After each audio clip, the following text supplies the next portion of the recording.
बिस्मिल्लाहिर्रहमानिर्रहीम, अस्सलाम वालेकुम। Live with doctor Shahid Masood के साथ मैं हूँ सुमेरा सलीम।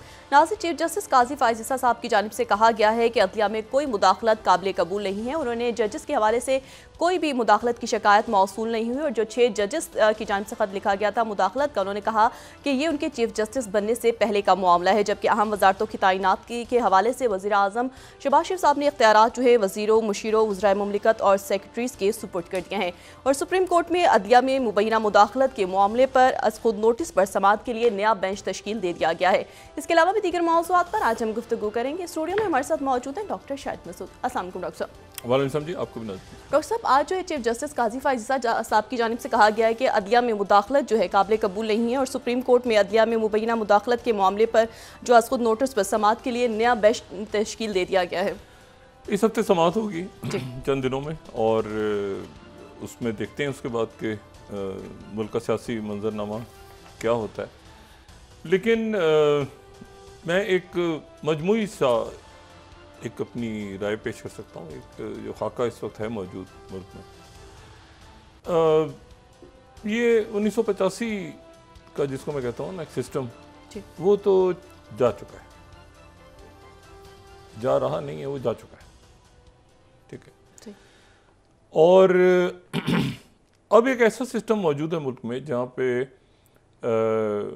जो 1985 या उससे पहले की जो सियासी जमातें हैं वो कोई मतलब अपने रंग रूप में मौजूद नहीं है किसी भी किस्म की। वो जो उनकी कुव्वत या साख थी वो एक वक्त और हालात के लिहाज से कि भाई सुर्ख है, सब्ज़ है, सब्ज़ है की दुनिया थी, अमेरिका और रशिया के दरमियान, सोवियत यूनियन के दरमियान, उसी में फिर पार्टीज़ ने जन्म लिया था। और जो यानी वो इस तरह से था कि जो जमातें मजहबी जमातें थीं वो अमेरिका के करीब तस्वुर होती थीं और जो है जो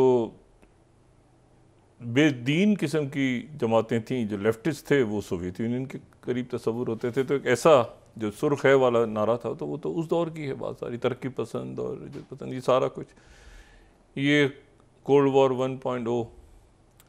और मसला ये कि अब ये जो दुनिया है, आज की दुनिया, इसमें तो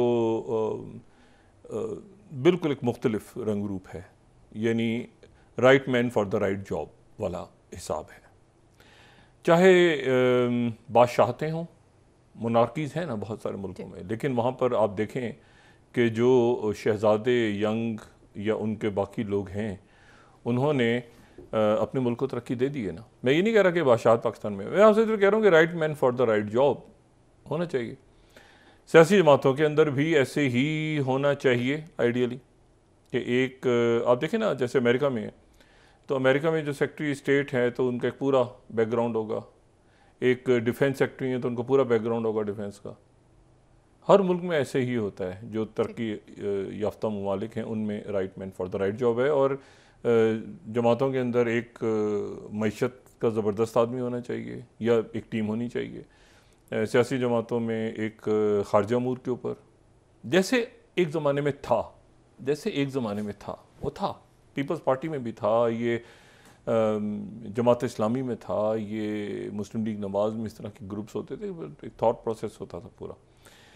लेकिन ये है कि उसके बाद तो सारा तितर बितर हो गया, कोई इधर गया, कोई उधर गया, कोई लोटा बन गया, कोई बिक गया, कोई खुद चला गया, जो भी तो ख़त्म हो गया सारा, वो सारा सिस्टम कोलैप्स हो गया। और उसमें जो है वो देखिए ना, अब जैसे ये पार्लियामेंट है तो नवाज शरीफ साहब की गवर्नमेंट है, नवाज शरीफ साहब नहीं है। अब जो मैंने आपसे उस दिन कहा था ना कि ये मैंने कहा ना, ये बिल्कुल मैं फर्जी सी एक पिक्चर आपको ड्रॉ कर रहा हूँ, ये बिल्कुल ये नहीं कि ऐसा होने जा रहा है, लेकिन एक मुमकिनात होते हैं ना, मुमकिनात। अगर आप एक इसका अगर ये सिस्टम ऊपर नीचे होता है तो बैकअप प्लान क्या है? जैसे खान साहब की गवर्नमेंट गई तो बैकअप प्लान नहीं था ना उस वक्त, लेकिन फिर बन गया ना अंदर से, जैसे तैसे करके पीडीएम निकल के आ गई उसी पार्लियामेंट के। तो इस असेंबली में तो बैकअप प्लान सर पे तैयार खड़ा है। बैकअप प्लान ये कि 4-5 45-47 ऊपर नीचे हो जाए और पीटीआई की हुकूमत बन जाए माइनस इमरान खान, और 9 मई के लोग तो सारे जेलों में, और बाकी असेंबली के अंदर एक गवर्नमेंट बन जाए और ये वो सारे ऑपोजिशन बैठे हुए ये उधर। कुछ उधर इत्तेहादी चले जाएं, थोड़े से तो वोट ऊपर नीचे हैं। तो मैंने कहा ना आपसे कि और इधर नवाज शरीफ नहीं है, उधर इमरान खान नहीं है, और वो भी कह रहे हैं कि भाई रिहा किया जाए, ये किया जाए, वो नारे लग रहे हैं, वो लगते रहे। अदालतें, फैसला तो अदालतों ने करना है ना। तो मैं उस दिन भी कहा था ना, there is always a plan B. कोई भी नागुज़ीर नहीं होता, ना कोई शख्स रियासत की बात होती, मुल्क की बात होती।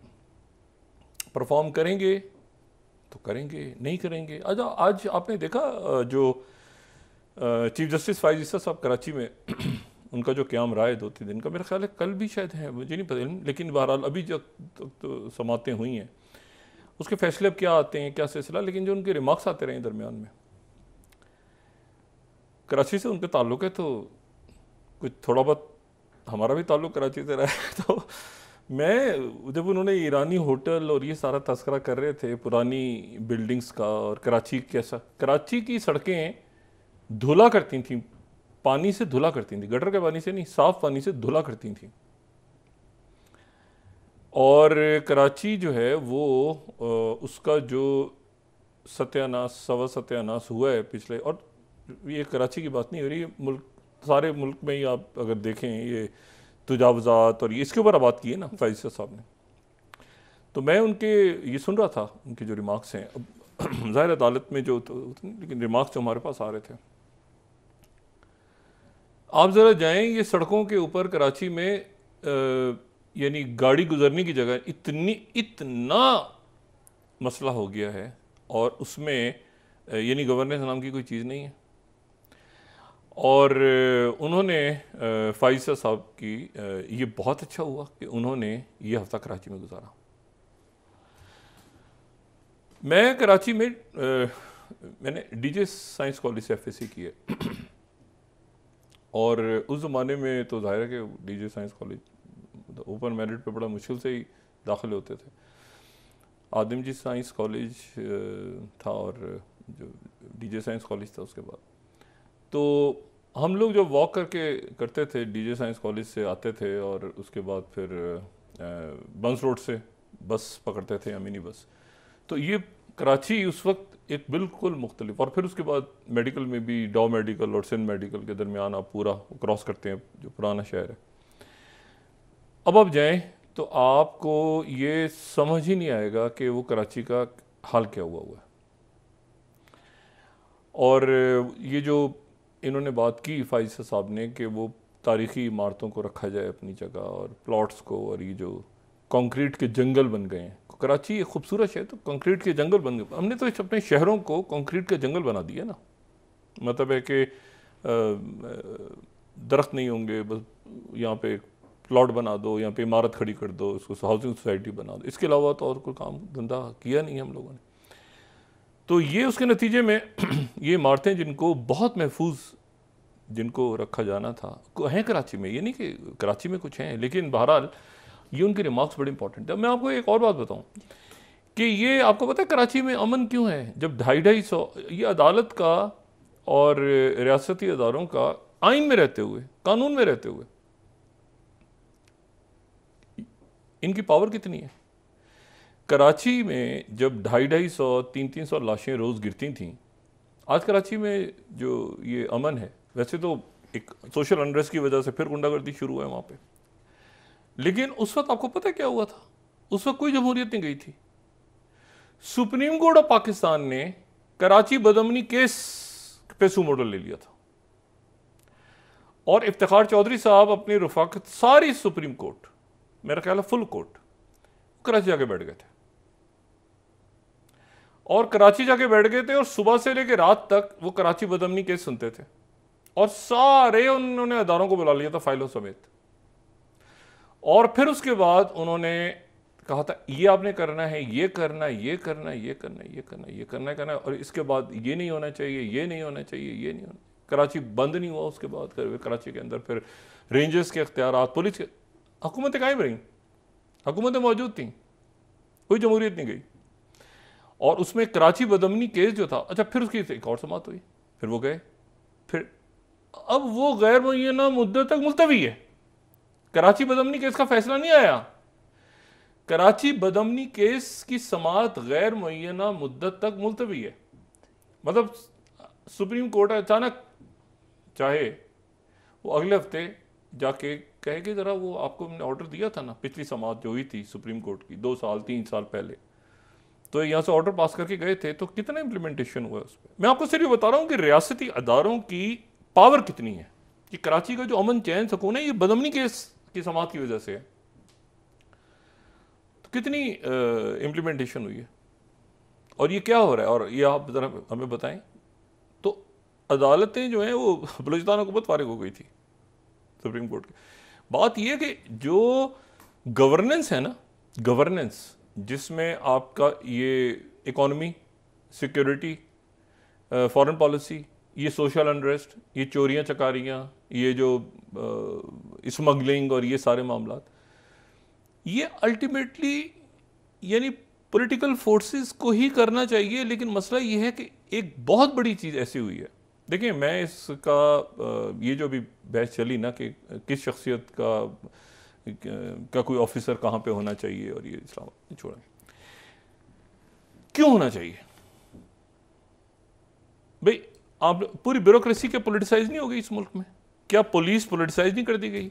क्या अदारे, जब तक ये तासुर नहीं जाएगा कि भाई ये जो शख्स है ये उस पार्टी का नहीं है, बल्कि ये तो भाई रियासत को जवाब दिया है, ये पुलिस ऑफिसर, ये ब्यूरोक्रेट, ये सेक्रेटरी, ये रियासत को, और रियासत की जो मैं बात कर रहा हूं तो उसमें मिलिट्री एस्टेब्लिशमेंट भी है, सब वो आइन और कानून को सब जवाब दे हैं, वो मुकद्दम है, मुल्क मुकद्दम है, बाकी सब उसका जवाब। अब ये मेरा बंदा, उसका बंदा, इसका बंदा, ये इसका बंदा, ये बातें ही खत्म हो जानी चाहिए। अब ये बातें इन्हीं चीज़ों ने तो तबाह की है सारी सूरत हाल को।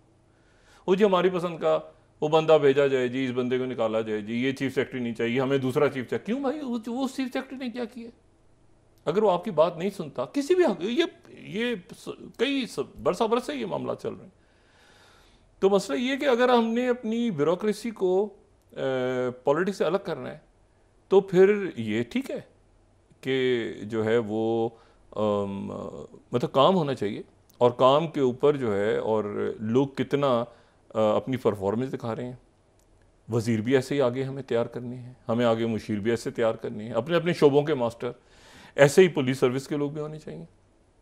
और ऐसे ही जो है, अब ये बात कहना कि जी ये देखें उसके दौर में आया था, लेकिन ये देखें उसके दौर में इसने यूं नहीं, क्यों भाई? वो रियासत, मैंने कहा ना, मुल्क को जवाब दें, है ना, मुल्क को जवाब दें सब, मैं इंक्लूडिंग मिलिट्री एस्टेब्लिशमेंट कह रहा हूँ, ब्यूरोक्रेसी, पॉलिटिक्स। तो जब हम लेबल कर देते हैं ना कि ये पुलिस वाला है जी, उसका है, ये नहीं चाहिए, उसको चाहिए, फलां चाहिए। अब आप देखें ना, कराची बदमनी केस के ऊपर जो इम्प्लीमेंटेशन हुई थी तो हुकूमत मौजूद थी, हुकूमतें सारी मौजूद थी, लेकिन उसमें हुआ सारा, और कराची उसके बाद बंद नहीं हुआ, और पाकिस्तान भी अल्लाह ना करे उसके बाद कभी बंद हुआ। शाहराहों पे मुजाहरे और ये अपनी जगह, लेकिन होता है ना मुल्क जैम को नहीं, सवाल ही पता नहीं कैसे, क्यों। तो इशू ये है कि ये सिस्टम जो है ना, ये पॉलिटिकल, ये जो फिर वही मैं शायद खान अब्बासी साहब की बात दोबारा लेकर आता हूँ, या अशरफ साहब भी इवन कहते हैं कि हमें बैठना होगा और मुआहिदा करना होगा दोबारा कि रियासत कैसे चलनी है, हमें फैसला करना। ये हर तरफ से ये आवाज़ आती है। बुनियादी बात वही है कि वो कॉन्स्टिट्यूशन 73 वाले का इतना सर, एक तो वो जो हालात थे, ठीक है, उसमें वो बना, फिर उसका इतना सत्यानाश हुआ कि उसमें यही नहीं आज तक तय हो सका कि इलेक्शन कौन करवाएगा। मतलब आखिर में फड्डा ये पड़ा हुआ था कि सदर करवाएंगे इलेक्शन या करवाएंगे इलेक्शन कमीशन, और आखिर में सुप्रीम कोर्ट ने फैसला किया। मतलब इस, देखिए मैंने आपसे कहा ना कि वो एक अजीब सा वो सिस्टम है, वो जा चुका है असल में, वो चल रहा है, नहीं चल रहा, उसको दूसरी शेप में आ जाएगा, किसी शेप में होगा। असल बात ये है कि आपकी इकॉनमी, आपका सोशल अनरेस्ट नहीं पैदा होना चाहिए, आपके सिक्योरिटी क्राइसिस नहीं, लोग, तालीम, सेहत, ये इश्यूज है ना। बाकी तो एक ऐसे ही है ना सिलसिला, और वो उसमें अकाउंटेबिलिटी मस्ट है। और चीफ जस्टिस साहब की अब नज़र पड़ी है कराची की तजावुज़ात पे, देखें वो मामला कहाँ जाते हैं आगे। लेकिन मैं सिर्फ सिंपली कह रहा हूँ कि वो नागुज़ीर नहीं होना चाहिए किसी को भी, हमें तो भी मुल्क चल रहा है, नहीं चल रहा। तो ये अब आपस में बैठें। मुझे लगता है कि ये सियासी शख्सियत आके बैठ के और जो आपकी सिविल सोसाइटी है, और ये आगे जिस तरह से मुल्क को लेके जाना है, और उसमें पढ़े लिखे नौजवान बहुत आगे आ रहे हैं और बिजनेसमैन भी आगे आ रहे हैं। यानी मैं बिजनेसमैन, वो रवायती बिजनेसमैन नहीं कह रहा, नए जो आप यहाँ पे ये जो लीडर समिट होती है, बाकी उन समिट्स वगैरह में ज़रा जाएं, इस्लामाबाद में, लाहौर में। आप ये अभी मैं देख रहा था अताउल्लाह खिलवी साहब का गाना अली ज़फ़र के साथ, क्या कमाल बनाए पुराने गाने। और या कोक स्टूडियो को आप देखें, वो उन्होंने जो गाना बनाए हैं, तो ये बड़ी प्रोडक्शन वाइज बड़े अच्छा काम हो रहा है, ठीक है ना, अच्छा काम हो रहा है। लेकिन ये है कि उसमें अभी आगे कैसे निकलना है वो हम देखते हैं। तो ये है कि ये इसमें अब बस मेरे ख्याल से मुल्क को आगे जाना चाहिए, इकॉनमी के मामला ठीक होने चाहिए। बाकी ये है कि ये जो अदालतों में इश्यूज़ हैं वो भी आने वाले दिनों में मेरे ख्याल से कोई रिलीफ मिलनी चाहिए। कुछ मामला, कुछ परेशान हाल लोग हैं, ये जो जैसे ये जो हफीज़ुल नियाज़ी साहब और बाकी, वो अदालतें देंगी मेरे ख्याल से कमिंग डेज़ के अंदर, वो रिलीफ देंगी। और जो लोग मतलब जिनके ऊपर हाथ पड़ना चाहिए उन पे हाथ पड़ेगा, और जिन पे जो बेगुनाह है वो जाएंगे। तो मेरे ख्याल से ग्रेजुअली पैसेज ऑफ टाइम ये मामला आगे चलेंगे। लेकिन मैं वही बात कह रहा हूँ कि सिस्टम नहीं है, सिस्टम बस ऐसे ही है। देखें ना, कोई पार्टी हमारा है तो ये पार्टी हमारी है तो हमारे बगैर नहीं, वो सिस्टम। मैंने कहा इसी असेंबली में आप 9 मई को साइड पे कर देना, तो मुकदमे तो हैं बहुत से लोगों पे, मगर पार्लियामेंट में मौजूद तो है ना एज अ पार्लियामेंटेरियन। तो वो 3, 4, 8, 10, 15, 45, 47 ऊपर नीचे हो जाए तो उधर हुकूमत बन जाएगी। कहते रहेंगे कि खान साहब को रिहा किया जाए, खान साहब को हम मुतालबा करते हैं, हम मुतालबा होता रहेगा, ठीक है ना। शहबाज शरीफ साहब अगर उनकी हुकूमत चल सकती है नवाज शरीफ साहब के बगैर, तो पीटीआई की हुकूमत भी चल सकती है। ये फार्मूला तैयार पड़ा है, ठीक है। मतलब ऐसे टेबल पे पड़ा हुआ है, नहीं पड़ा तो हम पेश कर सकते हैं, ये पड़ा हुआ मतलब हमेशा मैंने आपसे कहा ना कि ऑलवेज अ प्लान बी। अच्छा अब उसमें ये है कि अब आप आ जाएं इस पे कि आखिरी मौका, ये जो सेक्रेटरी ब्लिंकन, देखें बहुत ही तल्ख हालात हैं इस वक्त दुनिया, बिल्कुल ऐसे दुनिया एक दहाने पे खड़ी है, एक बहुत बड़ी जंगों के, ऐसा लगता है बिल्कुल दहाने पे खड़ी हुई है। सेक्रेटरी ब्लिंकन चाइना पहुँचे हैं, और ये मेरे ख्याल से उनकी सफारती तारीख का या जो भी खारजा अमूर पे ये सबसे मुश्किल दौरा है गालिबन। 3 रोज़ का दौरा है। रात को उन्होंने बास्केटबॉल मैच में शिरकत की, एक देखा वहाँ पे, एक सॉफ्ट सा उन्होंने मैसेज दिया। फिर वो न्यूयॉर्क यूनिवर्सिटी है वहाँ पे शंघाई में, उसके स्टूडेंट से वो मिले, जो अमेरिकन बिजनेसमैन हैं उनके साथ उन्होंने मुलाकात की। और आज और कल जो है, अच्छा शंघाई के जो कम्युनिस्ट पार्टी के बॉस हैं वो बहुत बड़ी पावर है उनके पास, ओहदा जो है बड़ा पावरफुल होता है, उनसे भी मुलाकात हुई। तो आज फिर उनकी मुलाकात वांगी से होगी, और आज भी होंगी और कल भी होंगी। प्रीमियर शी जिनपिंग से उनकी मुलाकात मेरे ख्याल से नहीं, अभी तक वाज़ेह नहीं है। और ये मुलाकात जो है ये तल्ख मुलाकात है, ये तल्ख मुलाकात है। उसकी वजह ये है, कल भी बात की थी, कि ये सारे वो इश्यूज़ डिस्कस करने हैं। ये सेक्रेटरी ब्लिंकन ने उनसे कहना है कि जी आप का जो मामलात हैं, एक तो ये कि उनके वहाँ लैंड होने से पहले ये 4 बिल पास हो गए, ठीक है ना। ताइवान, टिकटॉक जो है उसको 1 साल के अंदर अंदर उसकी अमेरिकन के पास जाना चाहिए, और फिर यूक्रेन को मदद और इसराइल की मदद, इन चारों मौज़ूआत को उठाना है उन्होंने। और इसके ऊपर चाइना ने भी सख्त मौक़िफ़ देना है। चाइना ने एक बहुत तवील उनकी जो, अगर ये फर्स्ट आइटम दिखाएं, उन्होंने सेक्रेटरी ब्लिंकन के आने से पहले बहुत तवील एक एलामिया जारी हुआ है उनकी फॉरेन मिनिस्ट्री का, और उसमें यूक्रेन के ऊपर, उसमें ये जो स्टेट काउंसिल इंफॉर्मेशन सेंटर का मैं पढ़ रहा था एलामिया, तवील एलामिया है। तो चाइना ने, अगर हम इसको दिखा सकें, उसमें यूक्रेन के ऊपर सेक्रेटरी ब्लिंकन के दौरे से पहले उन्होंने उसमें बताया, इसमें जो है वो मतलब है कि 24 से वो 26 तक दौरा करेंगे। तवील एक है ये जो पूरा उनका एलामिया।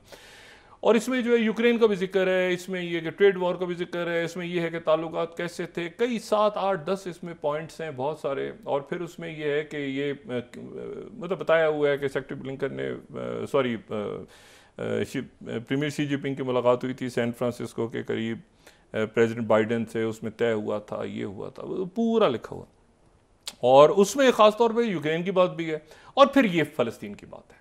ये बात है मशरिक़ वस्ता, ये डिस्कस होने जा रहा है। चाइना ने पोजीशन ले ली है इसमें कि उन्होंने कहा कि हमें बड़ी डिसअपॉइंटमेंट है भाई कि आप जो है उस रेजोल्यूशन की बात नहीं कर रहे, और चाइना ये मसला उठाएगा और सिक्योरिटी काउंसिल की करारदादों को वीटो करते हैं, और आज़ाद फ़लस्तीन की हमायत में चाइना खड़ा हुआ है और हम फ़लस्तीनी लोगों के साथ हैं, ठीक है, कंप्लीट सीज़ फायर के लिए। और ये तो बहुत सारे मामलात में ये भी आ रहा है, और चाइना स्टांस लेने जा रहा है और सख्त बात करेगा, चाइना भी करेगा, और वहाँ से सेक्रेटरी ब्लिंकन ने भी ये मैसेज देना है उनको।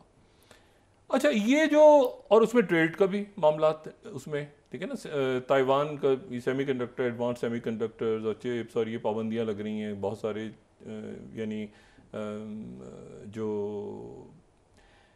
मतलब सेंसिटिविटीज इतनी ज़्यादा हैं कि अमेरिका ये चाहता है कि बहुत ज़्यादा जो अमेरिका में जो चाइना की मसनूआत हैं जो कि बड़ी सस्ती हैं, उन पे इतना ज़्यादा टैरिफ आ जाए कि वो अमेरिका में पहुंच ही ना सके, टैरिफ बढ़ा दिया जाए, और उसके नतीजे में जो अमेरिका में वो चाइना की मसनूआत जो हैं वो पहुंच ही ना सकें तो फैक्ट्रीज़ में फिर वो अवेलेबल ही नहीं होंगी, तो चाइना के ऊपर उससे असर पड़ेगा।